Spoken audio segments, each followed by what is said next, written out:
నేను ఆ రోజు హైదరాబాద్ ని అభివృద్ధి చేశాను, విజయవాడని కూడా ఫోకస్ చేశాను, విశాఖపట్నం ఫోకస్ చేశాను, తిరుపతి, వరంగల్ 5 రీజనల్ సెంటర్స్ లో ఫోకస్ చేశాం.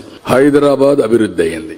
దానికి కారణం ఇన్ఫ్రాస్ట్రక్చర్ గాని, అక్కడ ఉండే పరిస్థితులు గాని ఒక సిటీలో వస్తాయి, ఎక్కడైనా సరే. ఇప్పుడు మీరు చూస్తే కర్ణాటక బెంగళూరు వచ్చింది, లేకపోతే చెన్నై తమిళనాడుకు వచ్చింది, హైదరాబాద్ తెలంగాణలో ఉంది.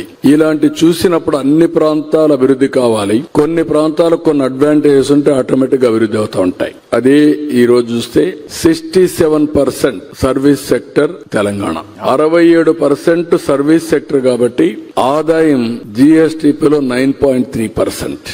అదే ఆంధ్రప్రదేశ్ కు వస్తే 35% అగ్రికల్చర్, తెలంగాణ 14%. ఇక్కడ వచ్చే కొద్దికి మన ఆదాయం జీఎస్టీపీలో 6.3%. 3% జీఎస్టీపీలో రాష్ట్రానికి వచ్చే ఆదాయానికి డిఫరెన్స్ ఉంటుంది. సర్వీస్ సెక్టర్ మాక్సిమం ఇన్కమ్ ఇస్తుంది.